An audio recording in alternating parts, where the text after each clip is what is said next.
à montrer. Ce n'est pas une fiction, c'est une réalité sociologique facilement démontrable. Que lorsque tu as un parent qui pratique la Torah, s'il pratique comme il faut bien, il met beaucoup plus de chances de son côté que ses enfants pratiqueront aussi. Comment ça se passe? Ça commence comme ça. Le grand-père, orthodoxe, la totale, qui vient de Pologne, ou du Maroc, ou de Tunisie. Et il monte à Paris, parce qu'on monte à Paris. Bon, et on a un jour de Shabbat, et il va aller à la synagogue, il est enrhumé. Il est enrhumé. Attends, c'est dans le rhume, il y a deux phases. La deuxième phase, celle où on a, sur votre aspect, comme ça, dans les bouchées avec de la matière verdâtre, solide. La première phase du rhume, c'est extrêmement liquide, transparent. Pic! Je veux dire, toutes les 30 secondes, pic! C'est super casse-pied, il faut un mouchoir. Sans mouchoir, t'es fichu. Pic! Bon, il va à la synagogue. À l'époque, on est à 40-50 ans, il n'y avait pas les mouchoirs comme il y a aujourd'hui à la synagogue. Alors il faut son mouchoir. Dilemme. La Torah interdit de porter à l'extérieur Shabbat. Bon, alors je ne porte pas. Ah ben, comment je vais faire? Je suis dans la Manche, ça ne se fait pas. Baruch Hashem, pique sur le sidour. Ça fout mal. Un peu la Torah. Baruch Hashem, pique sur le Sefer Torah. T'imagines la honte? Bon, je prends le mouchoir c'est interdit. Moi, j'entre à la maison. Et c'est lecture de la Torah, Kaddish, Ktusha, et tu fais quoi de tout ça? Tu vas mettre Sibour le Minyan, on a besoin de toi. Ah, qu'est-ce que je fais? Bon, réfléchissons. D'abord, au Maroc, on portait. J'ai eu des grands rabbins portés au Maroc. C'est vrai, parce qu'au Maroc, il y avait une muraille qui entourait la ville. Donc c'était permis, gros bêtard. Et puis Moshe Rabbeinu. Il ne connaissait pas notre réalité ici en France. Au Maroc, il faisait bon sec, dans le Mont Sinaï aussi, dans le désert. Si Moshe Rabbeinu, il était là, il ferait dans le ciel, il me dirait avec ce rhume que j'ai, avec ce ton de chien qui est à Paris, arrête, fais pas l'idiot, c'est pas si grave, porter un mouchoir dans la rue, t'as pas allumé la lumière, t'as pas roulé en voiture, t'as rien fait, c'est pas grave, en plus que Dieu y comprend que c'est pour le minyan, tu fais des mitzvahs, faut arrêter d'être, faut pas être trop carré, un peu, la Torah est intelligente, elle est humaine. Et il prend le mouchoir dans la rue. Ok, avec un argumentaire. Il se marie avec des enfants, et comme chaque Shabbat, il prend son fils par la main, ils vont ensemble à la synagogue. Et notre arrière-grand-père est enrhumé chronique, et au milieu du chemin, comme ça, il prend son mouchoir, se mouche. Le gosse voit, papa, tu portes un mouchoir dans la poche, Shabbat, je comprends pas, on m'a dit qu'on ne pouvait pas. Je comprends plus rien. On peut pas. Attrapé en flagrant délit, le grand arrière-grand-père. Mais il a argumentaire qui est prêt, c'est mon fils. C'est vrai que les rabbins disent que non, mais moi au Maroc, on portait. Et puis en plus, Moshe Rabbeinu, si elle a vu un cas pareil que moi je suis enrhumé, et puis le Kvod Torah, et le pique, il a fait toute la totale, il déballe l'argumentaire. Bon, le gosse, il a compris. Qu'est-ce qu'il a compris, le gosse? Il a compris que dans des cas où c'est un peu ennuyeux, on peut contourner la Torah. Il va grandir le gosse. Puis un beau jour, il a 20 ans, il a eu son permis de conduire, il va à la synagogue, bien sûr, il pleut des cordes. Aller sous la pluie pendant une demi-heure, par ce temps-là, tu arrives à la synagogue, tu es trempé, tu rentres à la maison, pneumonie. Bon, ben, j'entre à la maison, Sefer Torah, Kaddish, Minyan, on a besoin de toi, le Minyan. Bon, ben, je ne peux pas sortir comme ça, je ne peux pas. La Torah dit d'ailleurs, il faut garder son corps en bonne santé. Une idée, la bagnole. Moshe Rabbeinu ne connaissait pas. C'est un jour de repos, Shabbat. C'est crevant, 3 fois par fois. Shachrit, Mincha, Armit, 3 fois les retours, 1 heure de marche sous la pluie. C'est pas humain, c'est un jour de repos, c'est marqué dans la Torah, pour se reposer. Bien sûr que Moshe Rabbeinu est pour ça. Et mon père, d'ailleurs, il m'a bien dit que dans les cas, on peut arrondir les angles.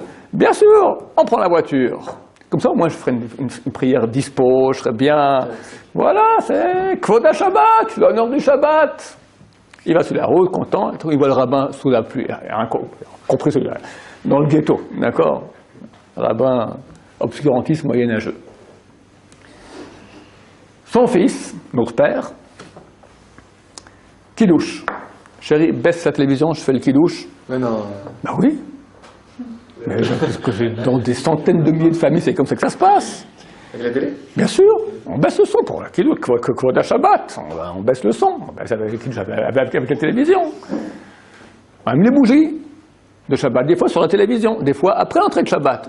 Les bougies, c'est sacro, il faut allumer les bougies, c'est Kvod Shabbat, des fois après. Des fois en été, ça rentre, en hiver, à 4h30 du travail, là, allumer les bougies. C'est important. Et on garde les choses essentielles. Alors, Brit Mila, Bar Mitzvah, mariage, mezouza à l'intérieur, pas à l'extérieur, avec les temps qui passent, et décès dans enterrement juif. Maintenant, les fêtes importantes, Kippour, prochainement on va écouter le chauffard, Hanouka, ouais, vaguement, on fait une petite fête familiale avec les bougies, le soir du Seder, sacro-saint, c'est le I-Seder, c'est le ordre, c'est tout à fait le contraire, c'est pour nous ordonner, comment ça va, il n'y a rien, voilà. D'accord? Et l'essentiel de tout, on garde des traditions culinaires. Couscous boulette vendredi soir pour les Tunisiens, daf pour les Marocains, gefilte fish pour nos pauvres frères ashkénazes, d'accord? Ça, c'est sacro-saint, ça, c'est ce qui reste jusqu'à la fin.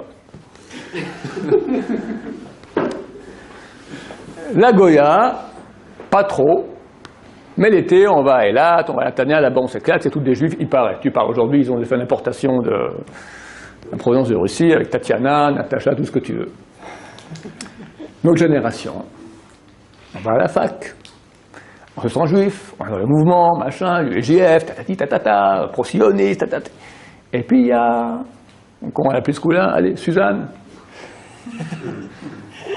Yeux bleus, cheveux blonds, mignonne, gentille. Bon, au début, c'est pour s'amuser un peu. Et puis on s'attache, et on s'attache, et on s'attache. Un beau jour, on va voir papa et maman. Voilà, Suzanne et moi, on a bonne nouvelle vous annoncer. Quoi, on va se marier. Mais mon fils, mais quoi papa? Mais elle n'est pas juive. Je comprends même pas quoi, c'est un singe. C'est un singe, tu la connais, Suzanne. Je m'entends avec elle, je veux mon bonheur, je suis heureux avec elle. Rachel et Sarah, j'ai essayé. Elles sont casse-pieds, elles sont dures, elles sont jamais contentes. Et puis j'ai amené Suzanne à la synagogue. Elle a adoré. Elle a trouvé ça tellement solennel. Elle a pris le sidour. Elle ne sait pas très bien encore dans quel sens on lit comme ça. Elle m'a raconté qu'elle pouvait se concentrer à côté d'elle, Rachel et Sarah, papoter sans cesse de la shonara. T'as vu lui, t'as vu machin. Alors qu'est-ce que tu préfères? Une Rachel tordue ou une Suzanne qui soit droite? Et puis, dis pas à maman, je ne vais pas la rendre jalouse. Elle fait la daf, Suzanne, mieux que maman.